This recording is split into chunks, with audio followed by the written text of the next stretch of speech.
who deliberately choose to be at church and interacting with two very significant people in my life. The first of which is a Episcopalian priest named Father Bradley Page, who is a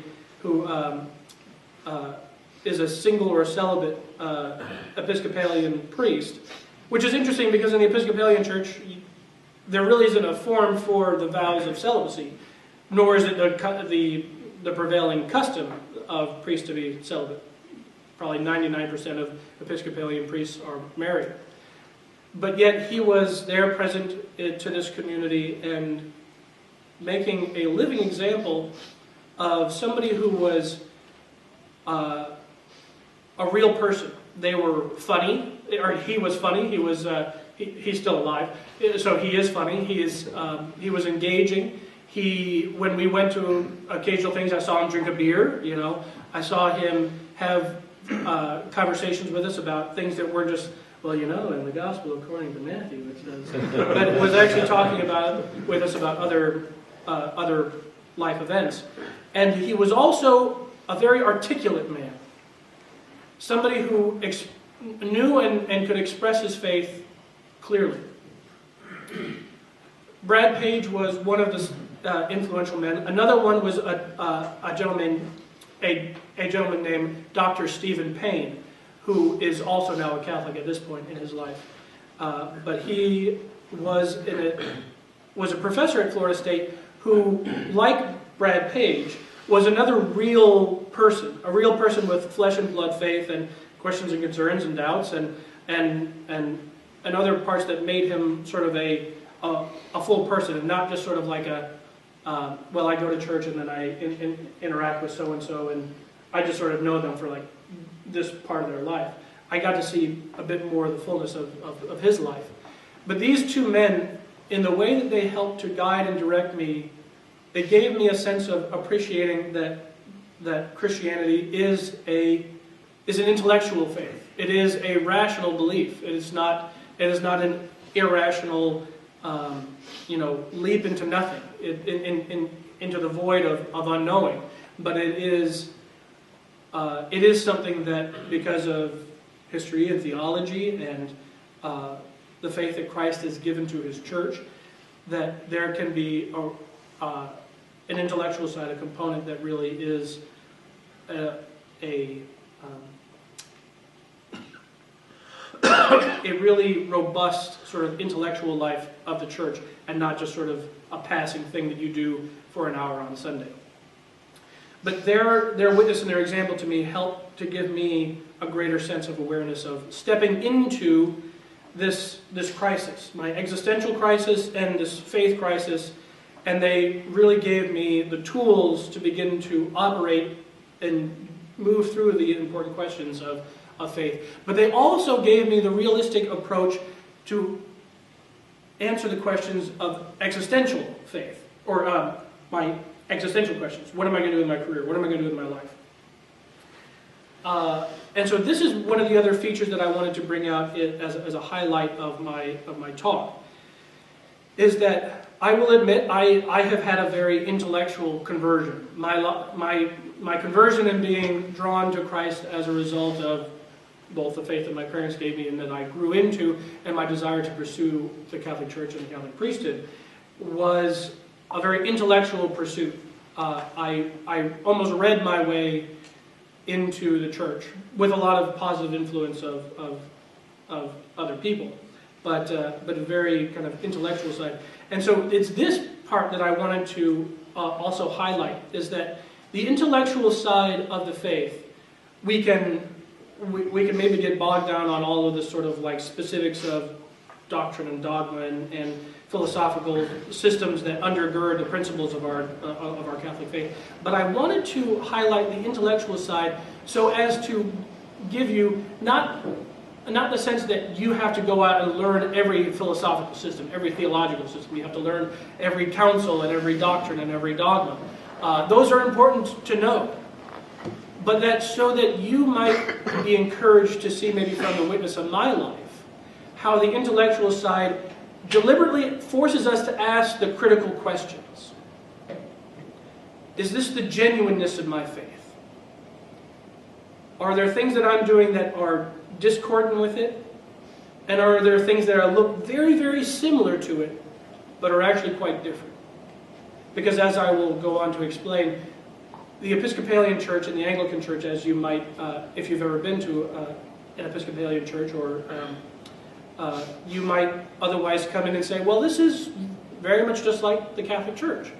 But it's this intellectual side that I want to encourage us to be mindful in our minds, to really be those disciples who are desiring to pursue truth. Because truth casts full light onto the things that we confront. Helps us to be more and more aware of the people who we are, the full truth of what we're experiencing, but also give it to us a greater sense of the areas where things can look very similar and yet not be the fullness of truth.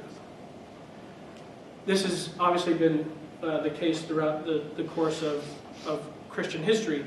The development of Christianity has gone through all of the phases of needing to define and identify who Christ was. Could we say that Christ was God? Or are we allowed to say Christ was like God? What is the real difference there? What is the real significance? Could we say that Mary is the mother of God? Or is she a Christ bearer? Is there something there that's very similar? We're still giving her, we're still giving Christ an attention, a focus that's very high, almost like that of God. Are we giving Mary a veneration that's very high, very significant for the appreciation of that which tabernacled within her womb by the overshadowing of the Holy Spirit? Or is there something deeper? Is there something that's missing by that component part that's missing? So it's this part of the intellectual side of the development of my faith that I wanted to bring out. Is our intellectual side is being an awareness of theological and philosophical debates, but it's also the willingness in the intellectual life of our faith to constantly ask those probing questions. All of the hot button issues of our day today, as we go around the world, is marriage that which is only constituted between a man and a woman, or can we say that there's something very similar to marriage that has two men or two women? Is there something there that resembles marriage, but we can just let it go? Or even contraception. There's the marital union act that is happening and taking place. There's still union and love that's happening. Or is there something that's impeding it? Is there something that's putting a barrier between the actual full expression of the love of a husband and a wife, even to the fullest extent of sharing with each other their own fertility? That is there something even in this that we can say, it looks very similar to it, so we'll just keep going on with it? Or is there something that the light of Christ shows to us that exposes where that fine line of the difference actually is? And this was really a bit of the crisis, or a bit of the crux that I struggled with through the rest of the course of my time at Florida State and deciding to go to Anglican seminary. Because as I was going through this existential crisis and this faith crisis, I was growing in both of these areas, and I was asking myself, who am I? What do I want to do? What excites me intellectually? Where is my faith? What really matters to me? What is it that really excites me about being a Christian? That I was growing and realizing more and more that I was wading into deeper and deeper waters of questions that I didn't have answers to. And in a lot of cases, I was asking questions that many of my Anglican and Episcopalian friends weren't really giving convincing answers to either. And it's at this point where this existential crisis and this faith crisis really allowed me to focus and say, this faith is something deeply important to me. And I actually find myself being drawn to the beauty of the worship that we have as Episcopalians, that being drawn into serving at the altar, being drawn into the mystery of the service of the people of God, that started to pose to my mind the question, maybe I should speak to my Father Brad Page about going to seminary. So I went to him and I said, Father Brad, I've been thinking and I've been kind of having a bit of a crisis, but I think I might be called to go into ministry, into the priesthood. And he said, "Oh, are you thinking you want to go to seminary?" And I said, "What's that?" He could obviously tell that there was a lot of maturity that needed to take place. But it was at this really pivotal sort of starting point that I was able to really grow and launch into this sort of pursuit of where my intellectual life, where that seed of what my family had given to me, and where my intellectual life was ready to really just continue to rise. I had almost a sort of a clean slate at such a pivotal part at Florida State to really ask the question, who am I? What do I want to do? Where do I want to go? What really genuinely excites me? Providentially, as I was going through this bit of crisis, a number of really critical events happened to me. The first of which was my failure and rejection to get into the College of Athletic Training and Sports Medicine. That launched me into this sort of question begging. That also brought me to what else am I going to do then? And I found myself walking around the Florida State school bookstore, where I was wandering the aisles of books and came across a book on an introduction to philosophy. I picked it up and I read it quite ravenously. I finished the whole book, which, if you couldn't tell about my sort of my lack of understanding about what I wanted to do with my career, I was not a very good student. Like, I don't even know if I had read an entire book by the time I had graduated from high school. So by the time I got to Florida State and I picked this book up and I actually found something that I was intellectually compelled by and drawn to, I found that there was something deeply fascinating about this. So I thought to myself, well, maybe I should go into philosophy. So I changed my major after the rejection of entrance into the Athletic Training and Sports Medicine major. I chose to go into philosophy with a minor in religion.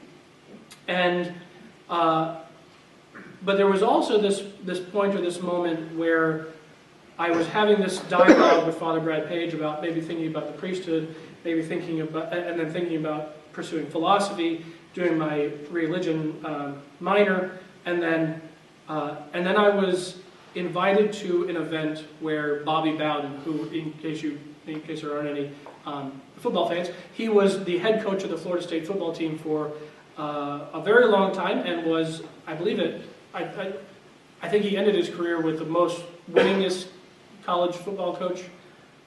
That or, well, it doesn't matter. I don't know any stats about